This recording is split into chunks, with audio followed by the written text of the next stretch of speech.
دی وی وهو او دا خبر صادق علی نوعین په دوه قسمه باندې دی. احدهما یو د دغې دونا الخبر المتواتر خبر متواتر دی. معنا مو پرون کړې وه چې خبر متواتر چاته وی وغیره. یا لکه اوس دا درته وی چې خبر متواتر چاته ویلی کېږي. وی سمی بذلک لما انه لا یقع دفعة بل على التعاقب والتوالی. اصطلاحی تعریف کوم د خبر متواتر کړو.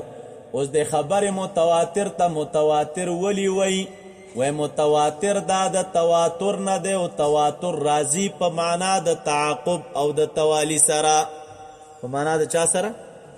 تعاقب و توالی یکی بعدی دیگره یو د بل پسې چې ټول یو ځای مجموع نه وي یو د بل پسې راتلل دې ته څه ویلی کېږي؟ تواتر او تعاقب ویلی کېږي. اوس دې خبر ته خبر متواتر ولی وی وجد لما انه لا يقع دفعة دا خبر متواتر دفعة نواقع کېږي بل على التعاقب والتوالی بلکې دا واقع کېږي په سبیلې د تعاقب او د توالی باندې. یو کس خبر اورېدلی د بل ځای بل اورېدلی بیا بل اورېدلی او بل اورېدلی همداسې پسې ځه یو بل پسې نو دې ته څه ویلی کېږي؟ متواتر ویلی کېږي. پوه شوئ په دې ځای باندې؟ متواتر د چا نه دی؟ تواتر نه. تواتر راځي په معنا د چا سره؟ د تعاقب او د توالی سره. او دې خبر متواتر ته خبر متواتر ځکه وایي چې دلته هم دا خبر یو د بل نه را حاصل کړی وي خو په سبیلې د اجتماع سره نه بلکې په سبیلې د چا سره؟ د تعاقب او د توالی سره. پوه شوئ په دې ځای باندې؟ بلې مسئلې ته راځئ. وهو دی وی دا خبر متواتر چاته وی؟ دا آغا خبر دے الثابتو چه ثابت وی علا السنت قوم پالسنو دیو قوم باندے پجبو دیو قوم باندے. خدا سے قوم لا یتصور تواتؤهما چه متصور کی دی نشی توافق ددوی علا الکذب پدروغو باندے. دا دی توافق نشی متصور کی دی پچا باندے؟ مولا صاحب دلتا دلائے تصورون تعبیر پچا سرو کلائی جوز العقلو پچا سره تعبیر وکم دا دوی تصورون تعبیر په لا یجوزو سره ولیکي چې عقل به جواز نه ورکوي د دوی توافق تا د په دروغو باندې ویله که تا لا یتصورو راوړی د تصور په باره کې تاسو قاعده او قانون ویلی دی چې التصور یتعلق بلا نعم سلم شریف کې راځي که نه لعم لا حجر فی التصور فیتعلق بکل شیء. الکه تصور کې کوم ممانعت نشته دی. تصور تعلق د هر شي پورې نیسي ان تر دې چې مونږ ویلو چې تصور تعلق د خپل نقیضه پورې نیسي. نو چې هر کله تصور کې ممانعت نشته دی فیتعلق بكل شیء تصور په هر یو چیز پورې تعلق لري. نو معترض وي ته څنګه وایي چې الکه خبر متواتر دی ته وایي چې لا یتصور تواتؤهما څه کې طالبه څه کشته ورکړې برې ته خرکوسه څه وکړو ته به نوي کار در سره وکړو که څه به نه د بسترو والا هر وخت تاړه مې بجلیګر قصه در یاده کړه ورسېدی په دې ځای باندې. نو مقصد میں دا طالب خان و نعم لا حجر فی التصور فیتعلق بكل شیء تصور په هر یو چیز پورې څه شی نیسي تعلق نیسي. نو ته څنګه وایي چې لا یتصور تواتؤهم علی الکذب د دې توافق په دروغو باندې د دې تصور به نشي کېدی. لکه تصور توافق په دروغو یعنی د دوی د توافق تصور خو کېدی شي. ولې؟ ځکه دا تصور داسې یو شی دی چې دا د هر شي پورې تعلق نیسي یعنې که دروغ وي او که رښتیا وي ان تر دې چې خپل نقیضه پورې هم تعلق نیسي. نو ته څنګه وایي چې لا یتصور تواتؤهم؟ نو دی راغی جواب کوي ملا صاحب ستا خبره بالکل ټیک ده خو دلته تصور په خپلې معنا سره نه دی بلکې تصور په معنا د چا سره دی؟ د جواز سره. د چا سره؟ یعنی عقل به جواز نه ورکوي توافق د دوی ته علی الکذب په چا باندې؟ په دروغو باندې. عقل به دا جایزه نه ګڼي چې دوی د څه شی شي په دروغو باندې دی راغونډ شي. په دې ځای باندې انشاءالله تاسو پوه شولی. راځي ورپسې بلې ته ومصداقه قول علم من غیر شبهتنا الک مصداق د دی وقود علم دا من غیر شبهات بغیر د شبهینا د دې سمانا دا چې و مصداقه وقوع العلم بغیر شبهات طالب بدل تو مصداقه ذکر د مراد تن منشدا څه شی دا منشدا نو منشا معنا بس شی شو ګوره مراد ته منشدا مراد ته علت ده مراد ته مدار ده هر تعبیر چې کوي منشا علت مدار تعبیر داده منشا د صدق د خبر متواتر وقودا چې په مضمون د باندې به وقود علم راضی من غیر شبهتنا ومستاقه او منشا یا ومستاقه مدار څه شی طالبه مدار د څه شي مدار الا ومصداقه مدار د چا الا د صدق د خبر متواتر مدار څه شی دی یعنی مدار په چا دی وقوع العلم وقود علم دا په مضمون دغه خبر باندې من غیر شبهات بغیر د چانه د خبر متواتر مدار دا دی چې ستابه د په مضمون باندې علم یو کوم شوبه پکې نو مدار خو بیا تاسو پیژنئ مدار چاته ویل کېږي طالبا مدار د شي دې ته ویل کېږي چې یو شی د سره دوران کوي وجودن او عدمن یو شی د سره دوران کې څه شي د سره دا شی تاویږي را تاویږي وجودن او عدمن نو دا علم من شبهتن سره نه دا علم من شبهتن سره دا خبر متواتر چې د طالب دا دوران کې علم من غیر شبهتن وو دوران دا معنی که علم من غیر شبهتن وو نو خبر متواتر به وی او که علم من غیر شبهتن نو خبر متواتر به نه وی پوښوي مدار په معنا باندې مدار شی چاته ویل کېږي چې د سره دا شی دوران کوي وجودنه نو د خبر متواتر مدار څه شی دی یعنی که وقود علم په د باندې من غیر شبهتن و خبر متواتر به وي نو ګوره دوران ورسره وکړو وجودن کاغه نو دا به او که وقود علم په مضمون د دې باندې څه شی و من غیر شبهتن نه و خبر متواتر باندې ورسېدي اوس د خبر متواتر په غرض باندې اوس بل ټکی ترازی دې چې وای چې ومصداقه وقوع علم من غیر شبهه مدار د خبر متواتر په وقوع علم دا په مضمون د باندې بغیر د شبهه نه لکه اندازه د خبر متواتر به څومره وي دا د چې ومصداقه ویل نو غرض د شارح په دغه باندې اصل کې رد دی په بعضی شارحینو باندې رد په دې طریقه باندې دی بعضی شارحینو د خبر متواتر د پاره عدد معین شرط ګرځولای او بعضی شارحینو د خبر متواتر د پاره عدد معین شرط نه دی ګرځولای کوم شارحین چې د خبر متواتر د پاره عدد معین شرط ګرځي نو هغه په دوه ډول دي په دوه ډلو تقسیم دي یو ډله وای طالبہ یو وای ډېر ډلې دي په کې یو ډله وای چې عدد د خبر متواتر د بسلور کسان وي صوبوي یعنی که څلورو کسانو خبر راوړه نو دا خبر به خبرې او وجه څه شی د دوی قیاس کوي په ګواهانو باندې په زنا کې یو چا زنا کړې وي زنا ګورې یو مخفي شی دی که نه او په دې مخفي شي باندې چې ستا یقین حاصلېږي نو د چا نه حاصلېږي د ګواهي د څلورو کسانو نه که څلور کسان راغله ګواهي وکړه نو ستا به په دې مخفي شي باندې یقین وي نو هلته یقین د څلورو نه راته نو دې په خبر متواتر کې به هم یقین د څلورو کسانو نه راځي په دې هم پوه شوئ دویم جماعت وای چې عدد د خبر متواتر دا 10 کسان دی او قیاس کی پچا باندې الله تعالی فرمای دا 10 کسان دی او قیاس دوی پچا باندې کوي الله تعالی قران کریم کې فرمای یکم منکم 20 صابرون نو الک ګوره 20 یاد کړی دی که پتا سو کې 10 کسانو نو دا په 2 کسانو باندې غالب کیږي یکم منکم کله ستر کې نو دا په سو غالب کیږي په سلو باندې غالب کیږي نو څوک 10 یادای او څوک 10 یادای دریم فریق والا وی چې حد تواتر چې دا غسلور کسان دي څو کسان دي څلويخ کسان دي وای څلويخ څنګه دي دا ولې دي وای کله چې دا آیت راغ الله تعالی نبی علیہ السلام ته فرمای یا ایها النبی حسبک الله ومن اتبعك من المؤمنین اے نبی تعالی الله تعالی کافی دی او هغه تعالی را کافی دي چې ستا تابعداري کړې ده من المؤمنین وای په دغه دوران کې عدد د مؤمنانو څلويخ کسانو دا آیت چې کله راغی نو عدد د مؤمنانو څو بچ څلويخ کسان در سره نو حسبک الله ومن اتبعك من المؤمنین ومن اتبعك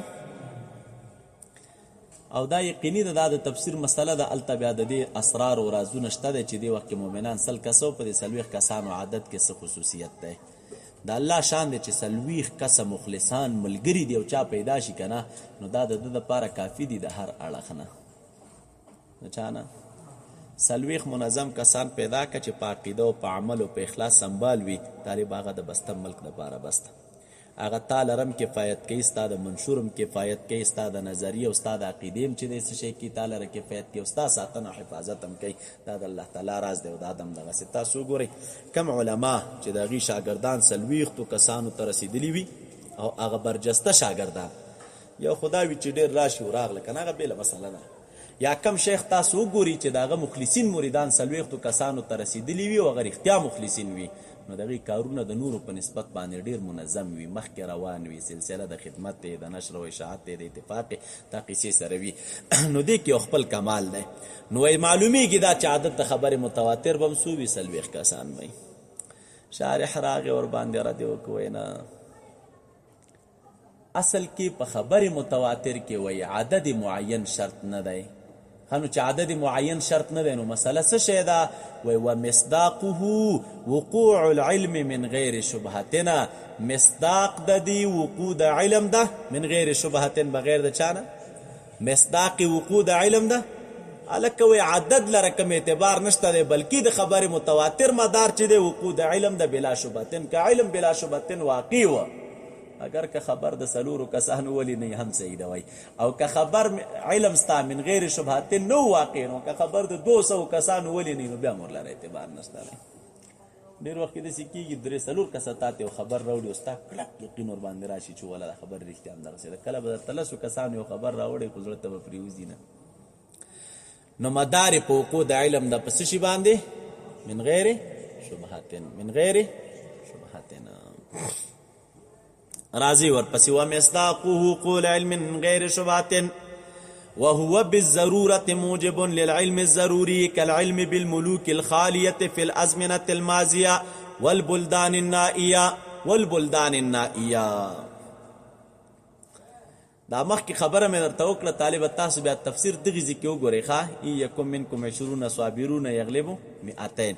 د دغه آیت تفسیر کې بیا تاسو وګورئ ایها النبی حسبک الله ومن اتبعک من المؤمنین. دې ځای کې مفسرینو دا مسله چللې ده چې په دې 40 عدد کې څه کمالو او الله تعالی نبی علیہ السلام ته په دغه دوران کې د کفایت خبره ولې وکړله.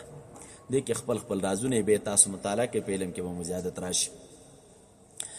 وهو دی وی دغه خبر متواتر بالضرورت په طریقې د قطعیت سره قطعا موجب للعلم الضروری، دا موجب دی د علم ضروری د پاره. موجب د چا د پاره؟ د علم ضروری د پاره. دا نن سبا د ازبنګ په کارونو باندې داسې ډیر اثر او ډیر خیر ځکه نه مرتب یو مسلې خو د اخلاص پورې اړه لري. چې بس اعمالو کې اخلاص نه وي نو خدای تعالی داسې ور باندې ثمره مرتب کوي نه. او کله که بیا داسې شي چې اخلاص من جانبین پیدا شي نو د هغې بل جانب نه څه شی نه وي؟ اخلاص نه وي. د هغې بل طرف نه اخلاص نه وي. او دا اخلاص چې دو طرفه را پیدا شي په هغې باندې خدای تعالی ډیر اثر او ډیر لوی خیر مرتب کوي. کله د استاذ او د مرشد په عمل کې اخلاص نه وي، نیکان تېنه مستثنا دي، د ښکته د خپله طبقه ځان یادو. کله داسې شي چې د هغې په عمل کې اخلاص وي، د مریدینو یا د شاګردانو په عمل کې اخلاص نه وي، داسې پیدا کېږي. مونږ خو وینو یو طرف نه خامخا دا د اخلاص کنډموالی موجودي، کله یو کې اخلاص نه وي، کله بل کې اخلاص نه وي، کله استاذ کې اخلاص نه وي. هغه غریب د شهرت او د ترقۍ او د دبدبې غم راخستی چې دغه د ډېر مخلوق دی راته ناست. کله شاګرد کې اخلاص نه وي، شاګرد هم په دې فکر وي مړه سیکو راځه ښه درس وایي، درس ته نه زده که نور یې څه په بلا وو، سبا بیا حل هم نه وایي چې یاره زه د پلاني استاد شاګرد یم یا دا کتاب ما د ده نه ویلی. دا موږ لیدلي دي ډېری هم داسې وو چې استادانو نه یې درسونه ویلي، سبا بیا حل هم نه وایي چې هلکه دا پلاني استاد نه ما درس ویلی دی او یا پلاني سړي زه په پښو درولی یم. دا د پښو درول د یو چا طالبه دا د هر استاز کمال نه وي. دا خدای تعالی چېرته د یو استاز په خوله کې فیض و برکت اچولی چې طالب مقاصدو ته متوجه کړي او یو ناڅاپه داسې شي چې د هغه مړې سترګې خدای تعالی پرې را ژوندی کړي، پټې سترګې ورباندې را وغړوي او د مقاصدو طرف ته متوجه کړي که نه. نو زموږ او ستاسو په افغاني معاشره کې بیا قانون دا دی چې تر څو پورې هغه صاحب ژوندی وي نو بیا څوک حل نه وایي چې دا زما استاز و، یا ورسره مستقیما رابطه نه ساتي دپاره د خدمت او دپاره د کار او د چارو مخکې وړلو، نو بس یو خپل لین چلی. کله بیا داسې شي چې د شاګرد دعوه دومره غټه شي چې استاز باندې هم بریک نه نیسي، لکه بس دغه دی، دا زما کوم شخصي کمال دی، دا زما کوم خپل تحقیق دی، دا زما کوم خپله خواري د ما کړې ده او دغه دی ما نه لوی سړی جوړ شه. نو کله مشکل دغې ټکي کې وي. او بیا کوم وخت کې قانع شي چې کله مړ شي، کله مړ شي نو بیا به ته هر یو ګورې ولکه ما هم تېنه درس ویلی او ما هم تېنه استفاده کړې وه، زما هم استاد و. دا موږ وینو شهید شیخ صاحب درجات دی الله بلند کړي، د هغه په صحنه کې ډېر خلک موږ داسې ولیدل، غټ غټ شیوخ داسې مې ولیدل چې په ژوند یې پسې خبرې کولې، اما چې کله وفات شو موږ تېنه استفاده کړې وه. څوک وایي درسونه مو ورته اورېدلي وو، څوک وایي مناظرې کورس هم ترې اورېدلی وو، څوک وایي مخامخ ورته ناست وو، چا ویل ترجمه مو تېنه اورېدلې ده په کیسټو کې. یوه نوعه استفاده نه، یوه خامخا به تېنه چا کړي وي، خو په ژوند څوک کل نه وایي. نو دا په کارونو باندې اثر او خیر ځکه نه مرتب کېږي. نو داسې طالب ته به خدای څه خیر ورسوي که نه، چې سبا د استاذ په کړنو معترض وي، د استاذ په کردار معترض وي. دا خو یو کمال غواړي، یو خواري غواړي، یو محنت غواړي. د هر چا په درس کې هغسې اخلاص نه وي، بس د هر چا خپله سویې په منصب د درس چې څوک ناست نو یو څه آثار خدای تعالی دغه په درس کې اچولي، خو تفاوت لري. د چا یوه نمونې او د چا بله نو د شاګرد د کمال مهمه نقطه هغه استاذ ته اخلاص دی. داسې به څه شاګرد کمال ته ورسېږي چې ناست استاذ ته یې او په زړه کې ورته سور کافر وایي. دا موږ لیدلي دي، ناست استاذ ته یې په زړه کې پرې معترض یې، زده کړه د هغه نه کوي او په زړه کې ورته مشرک وایي، زده کړه د هغه نه کوي او په زړه کې ورته بدعتي وایي. دا خو چندان شیان دي نه. دا طالب اول خدای ملا کوي نه، او که چېرته طالب به ملا شه د هغه په کار باندې بیا خیر او فایده او اثر نه مرتب، هېڅ پیدا هم تېنه نه مرتب. داسې دی په ځان قیاس کړي چې دا څنګه بدعقیدهتوب ما خپل استاذ ته په زړه کې ساتلی، که سبا ستا شاګرد پیدا شه د هغې نه به لسچنده بدعقیده په تا باندې. اول خو درنه خدای خدمت نه اخلي، او که درنه واخسته نو بیا اثار او نکتې دغه وي، تا ته بیا آینده خیر نه رارسېږي. نو دغه وجه وي چې اخلاص کله یا د دواړه طرف نه یا د یو طرف نه اخلاص نه وي، نو دا کار مثمر نشي. او چې کله کار اخلاص وي، لکه تاسو د صوفیو نسبت وګورئ، دا په نسبت ته علم ظاهر د استادانو په دې کې اخلاص ډېر وي، مریدان خپل شیخ ته به انتها معتقد وي په نسبت د شاګردانو، او سره که محبت چې استاد بیا د مریدانو سره لري، هغه محبت د مریدانو د طرف نه، دغسې محبت بیا د شاګردانو سره نه وي. نو د تصوف لین او سلسله تاسو وګورئ، یو پیر صاحب نه مرید هم لاړ شي، هغه یو کلي کې وګورو دومره خدمت کوي چې بس ته ولایت لاړ ځئ، او یو شاګرد به هم تېنه تلی اخر کوز به چېرته بوس خرڅوي. دا ولې؟ نو هلته هغه نسبت او دې طرف ته څه شي نه وي، احترام د طرفه نه وي، نو مشکلات په دې ځای کې راپېښېږي. ښه، وهو موجب للعلم الضروري كالعلم بالملوك الخالية في الأزمنة الماضية. دی وی وهو، او دغه خبر متواتر چې دی موجب، دا موجب دی د علم ضروری د پاره، دا خبر متواتر موجب دی د علم ضروری د پاره. مثال به څنګه لکه علم په ملوکو خالیو باندې، په ازبلو ماضیو کې، او دغه رنګ چې دی علم په چا باندې، په بلدانو نائیو باندې. علم په چا باندې؟ هغه خارونه چې کم خارونه زمونږ استاسو نه لري دي، په هغې باندې علم. تاسو لاندې د شارح ته راشي، د خپله درته خبره کوي. یحتمل العطف على الملوک الخالیة وعلى الازمنه. دا بلدان دا احتمالم پکې شته دی چې دا عطف شي په چا باندې، په ملوکو خالیو باندې، او دا احتمالم پکې شته دی چې عطف شي په ازمنه او ماضیو باندې. که په ازمنه باندې عطف کې نو تعبیر به داسې وکړه، دا موجب دی دپاره د علم ضروري په ملوکو خالیو باندې، په ازمنه او ماضیو کې او په بلدانو نائیو کې. هغه بعید و خاریو کې چې کومې پاچایانې تیرې شوي دي، نو په هغې باندې هم څه شی راځي؟ علم ضروري راځي. او دویم داسې کېږي، دا موجب ده د علم ضروري د پاره، کل علم لکه علم په ملوکو خالیو باندې شه په تیرو زمانو کې، او علم شه په بلدانو نائیو باندې په هغې ښارونو لرو کې. يحتمل العطف على الملوك وعلى الازمنه. هو الاول اقرب، اول اقرب دی چې عطف په ملوکو شي، اگر که ابعد دی لفظا، خو په اعتبار د معنا سره څه شی دی؟ اقرب دی. ښه دا دی چې په ملوکو باندې عطف کا. نو دا دلته چې کومه قضیه دا حکم د ذکر که طالب او دا دعوه د ذکر کړه، نو دعوه مرکبه ده، او د دې مرکبې دعوې دپاره درته دلایل ویل ګورئ. يحتمل العطف على فهو هنا ندوي دلت امران دو امر دي، احدهما یو دا دی چې ان المتواتر متواتر موجب د علم دی، وذلك بالضروره، دا ایجاب د تواتر علم لره دا په طریقې د بداحت سره دی. الکه ضروری دی، بدیهی دی، استدلالی نه دی. استدلال ته ضرورت نه لري. استدلال ته ضرورت ولی نه لري؟ وجه ته ګورئ، فإنا نجد من انفسنا، ځکه مو د خپلو نفسونو نه علم په وجود د مکې باندې، او علم په وجود د بغداد باندې. هو انه ليس الا بالاخبار، ندی دا مگر په اخبارو متواترو سره دي. نو استدلال کومه دی؟ هلکه اخبارو په وجه باندې موږ ته د علم را رسېدلي، دا علم زموږ شته دی په طریقې د قطعیت سره. دا یوه شوه. دویم ته وګوره، یو خو علم مو پېشته. ښه، نو چې علم شته نو بیا کم علم دی؟ وایي ضروري علم دی. نو ضروري ولې دی؟ ګوره ورته والثاني ان العلم الحاصل به ضروري، دویم دا چې دا علم چې کوم علم حاصلیږي په دې باندې دا علم ضروری دی، استدلالی نه دی. ولی وذلك لانه يحصل وجداد چې دا حاصلیږي مستدل لره و غیره، یعنی دا علم په دغه شیانو مستدل لرم حاصل دی او غیر مستدل لرم حاصل دی. چا کې اهلیت د استدلال وی او استدلال کې هغه تم دا علم حاصل دی، او څوک چې استدلال نشي کوي هغه تم دا علم حاصل دی. مثال به څنګه حتی سبیان تر دې چې سبیان تم دا علم حاصل دی. الذين لا اهتداء لهم الى العلم، هغه کسان چې غیلر راهنمای نشته د علم طرف ته په طریقې د اکتساب سره او په ترتیب د مقدماتو سره. هغه خلکو ترتیب د مقدماتو ماشوم نشي کولای، اکتساب طریقه نشي کولای، خو هغه په دې علم لري چې د فرعون پاچاهي تیرا وای کنه.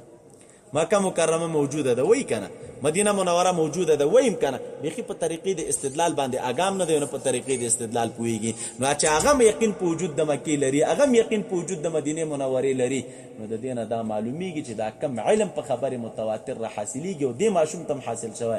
نو دا څه شی دی طالبا؟ استدلالي علم نه دی بلکې څه شی دی؟ بدیهی دی طالبا. څه شی دی؟ لکه په استدلالي علم کوی نو په کار دا چې په استدلال نه وای بنا، خو چې دا په استدلال بنا دی نو معلومیږي دا چې دا علم څه شی دی؟ الا دا بدیهی دی او استدلالي بل ترازی. واما خبر النصارى بقتل عيسى عليه السلام وتعبيد دين موسى عليه السلام فتواتره ممنوعنا. غرض د شارح په دې باندې د فد اعتراض دا کله کدا خبره نه منم چې خبر متواتر موجب د علم دی، ولیکه خبر متواتر د موجب د علم شنو غټ نقصان به کې هغه نقصان دا دی چې خبر د نصارو په قتل د عیسی علی السلام او خبر د يهودو په تایید د دین د موسی علی السلام دا خبر متواتر دی. او کوم علم چې خبر د متواتر وي نو تاول هغه څه پیدا کوي؟ موجب د ضرور علم ضروری پیدا کی. نو کدا موجب د علم شنو بیا خو د يهود او د نصارو دا خبره منلم پکاري کنه، پس لګونو يهود لګیا دی د عیسی علی السلام د موسی علی السلام دین حق دی، او نصرانیانو خبر ورکو په قتل د عیسی علی السلام باندې چې عیسی علی السلام قتل کړه شنو پکار دی بیا د نصرانیانو خبره ومنل شي کنه. او سره د دینه طالبات چې د نصرانیانو خبر په دې باب نه منل کیږي، موسی عیسی علی السلام قتل کړه شوی نه بلکې الله تعالی اسمانونو ته پورته کړي. نو ته چې خبر متواتر موجب د علم دی، خو په کار دا چې هغه څه شي موجب د علم شي کنه. نو دا راغه جواب وکوي نه هر چې خبر د نصرانیانو په قتل د عیسی علی السلام او د يهودو په تعبید د دین د موسی علی السلام چې غوی د موسی علی السلام دین ابدي دین دی او دا کوم نسخه نه قبلې، نو فتواتره ممنوع د خبر دی.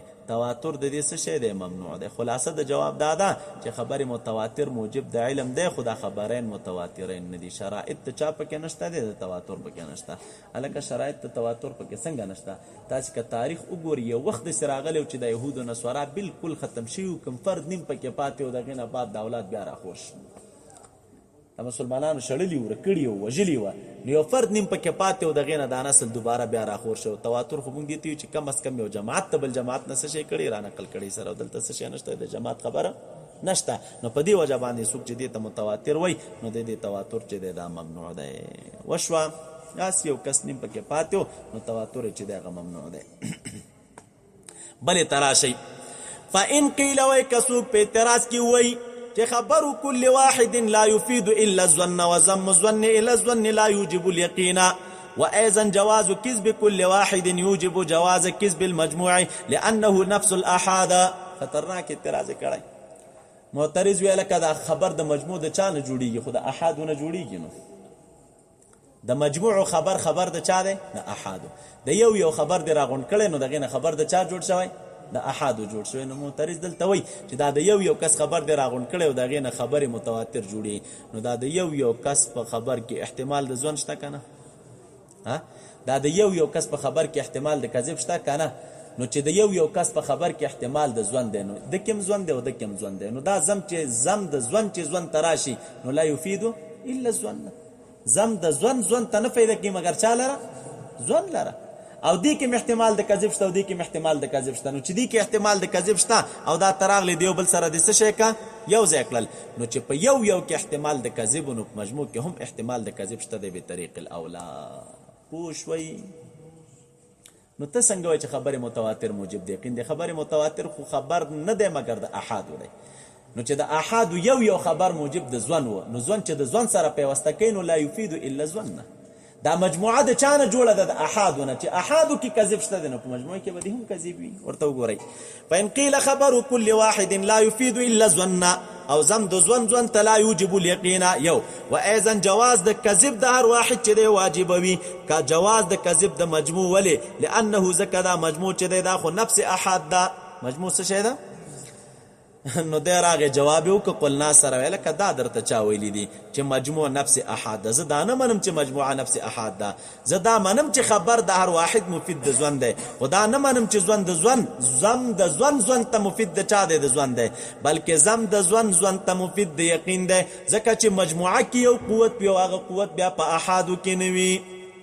نو احاد مفید د ځوان چې مجموعه مفید د چا ده؟ د یقین ده. مثال به څنګه طالبای دا مجموعه تا ویلی چې دا نفس احاد دی، نو زه دا خو منم چې احاد دی، خدا نه منم چې مجموعه احاد دی. وای مجموعه احاد دی خو په شرط د عروض د کیفیت اجتماعي سره، نه په مرتبه د من حيث هي کې. دا ټول مجموعه ته څه ویل کېږي؟ دی یو ته احاد مجموعه ته دی یا احاد ته مجموعه ویل کېږي، خو په مرتبه د من حيث هي کې نه چې دا یو فرد راواخلي، بلکې په دې حیثیت ورته مجموعه وای چې دا معروض د هيئت اجتماعي وګرځيږي. او کلم چې یو شی معروض د کیفیت اجتماعي وګرځيږي پاږي کې یو قوت را پیدا شي چې هغه قوت بیا په احادو کې نه وي. په چا کې نه وي؟ یو شی احاد دی طالب او دا احاد معروض د کیفیت اجتماعي وګرځیدل، نو دې کې یو قوت را پیدا کیږي چې دا قوت بیا په احادو کې نه. لکه مثلا طالب درې لرګي یا څلور، دا یو لرګی تر واخسته ماته وي شي کې نه شي، دا څلور لرګي راواخلو یو ځای کې په پړي باندې وتړه بیا ماته وي شي. نو دا څلور ګوره مجموعه د احادو ده، خو اوس چې دا څلور مجموعه د احادو ده دی وخت دوی ته کیفیت اجتماعي را عارض شوی، او کیفیت اجتماعي چې چا تعریف شي پغې کې قوت وی چې هغه قوت بیا په احادو کې نه وي. پوه شئ په دې باندې.